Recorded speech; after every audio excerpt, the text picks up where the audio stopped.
Olá, sétimo ano! Estamos começando mais uma aula de arte e hoje fecharemos nossos estudos sobre a cultura hip hop, como é a chamada reunião das linguagens artísticas presentes na rotina dos centros urbanos.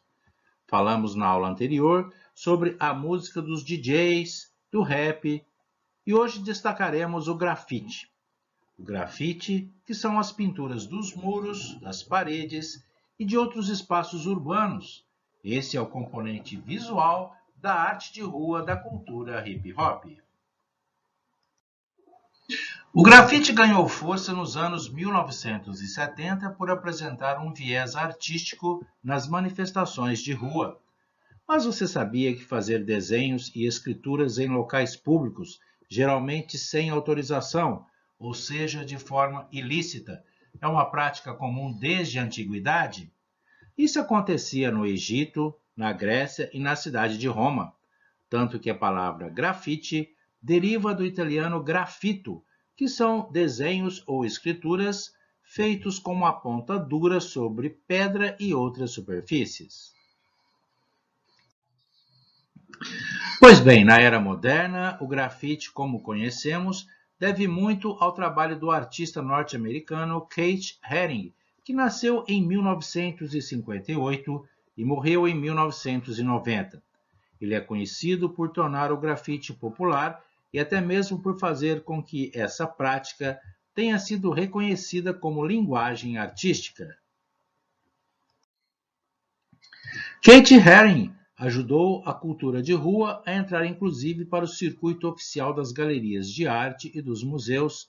Keith Haring interessou-se pelo desenho ainda na infância, lendo histórias em quadrinhos como as de Walt Disney, norte-americano criador do Mickey e do Pato Donald. Suas criações são curiosas e divertidas. Em 1978, morando em Nova York, Haring interessou-se pelos movimentos de ruas que surgiam naquela época. Em 1980, encontrou uma forma de mostrar o seu trabalho desenhando nos painéis de propaganda do metrô de Nova York. Haring aproveitava o período em que os painéis estavam em branco e fazia grafite neles. Fazendo isso muitas vezes, Keith Haring passou a ser reconhecido pelos desenhos. Eram desenhos simples, o que se chama de linguagem gráfica, na qual usava símbolos como bebês engatinhando, extraterrestres, animais estilizados, como esses macaquinhos desse grafite. Em muitos de seus trabalhos posteriores, Haring desenhou a própria cultura hip hop, mostrando personagens dançando break, DJs. Como os desenhos de Haring eram bastante limpos, utilizava linhas, como nos gibis, para dar a impressão de movimento. Você já experimentou desenhar um corpo em movimento? Os desenhistas de mangá são especialistas em dar movimento a personagens de HQ. Eles usam muitas linhas para fazer isso. Durante os anos de 1980, Haring participou de exposições internacionais e esteve inclusive na Bienal de São Paulo. Nos últimos anos de sua vida, o trabalho de Haring esteve voltado para chamar a atenção sobre a prevenção da AIDS. Esse grafite traduzido diz: ignorância é igual a medo, silêncio é igual a morte. Lute contra a AIDS. No Brasil, um dos primeiros artistas urbanos a ser reconhecido foi Alex Valauri, que nasceu em 1949 e morreu em 1987. Filho de italianos, Valauri nasceu na Etiópia, no continente africano, e veio morar no Brasil em 1965. Aqui ele estudou comunicação visual e tornou-se professor de desenho. Estudou também na Suécia e em Nova York, e na volta ao Brasil realizou grafites trabalhando principalmente com stencils. O stencil nós já estudamos e é aquele molde que usamos para reproduzir figuras nas paredes, lembra-se? No início, os grafites de Alex Valauri resumiam-se à pintura de figuras simples, como botas, peões, telefones, que ele espalhava pela cidade usando os estêncios. Na 28ª Bienal Internacional de Arte de São Paulo, em 1985, Valauri criou um espaço chamado A Festa na Casa da Rainha do Frango Assado. Nessa obra, uma instalação, ele misturou objetos reais de uma casa, como geladeiras, sanitários, cadeiras estampadas e desenhos grafitados. O destaque do ambiente era uma pin-up. Você sabe o que é uma pin-up? Pin-up é um termo americano usado para designar uma modelo de revista ou garota propaganda, o que era bastante comum nos anos 1950 nos Estados Unidos, quando a publicidade contratava muitas atrizes para anunciarem produtos. Pois bem, Alex Valauri criou uma pin-up que ficou conhecida como a Rainha do Frango Assado. Logo, ele passou a grafitar essa personagem pelos espaços urbanos de São Paulo, e ela ficou muito famosa. Alex também sofreu influência da cultura de massa, que é aquela dos gibis, dos filmes e da televisão, pois grafitou também muitos personagens das histórias em quadrinhos, como o Mágico Mandrake. Essa aula é uma boa oportunidade para falarmos também sobre as escritas nos espaços públicos, obras de artistas do grafite. Não sobre apenas as palavras, mas o tipo de letras que eles usam. Já repararam que alguns deles criam letras que a gente nem consegue traduzir? Esses tipos de letras que os artistas do grafite criam também é uma forma de cifrar estas mensagens, deixá-las mais secretas, misteriosas, e até de diferenciar um trabalho do outro. Vamos falar um pouquinho sobre a história da escrita e das letras?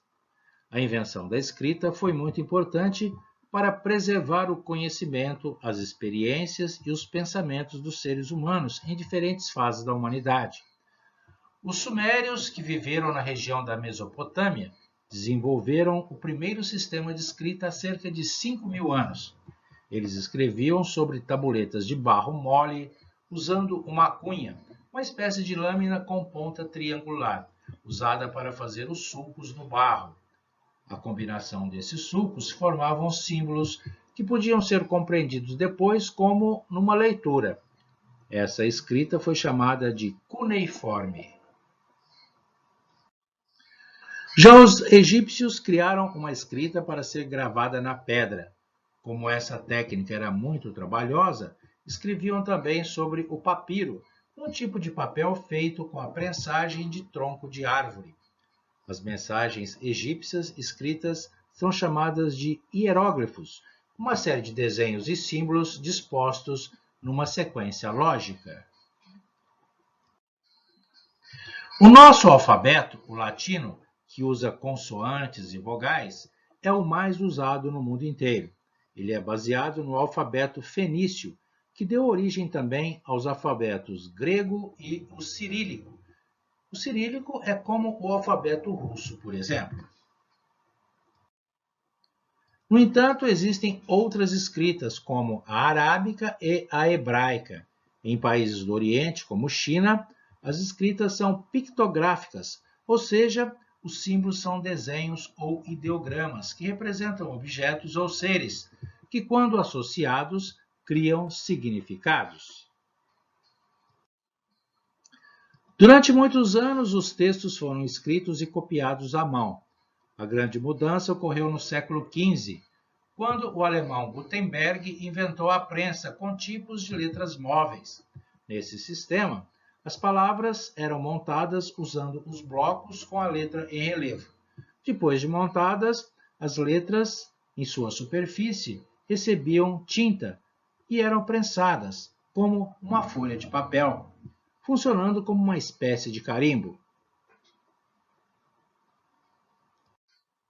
Interessados em criar novas linguagens cifradas, os artistas do grafite redesenharam letras e contribuíram para aumentar a diversidade de tipos com formas arredondadas e geométricas.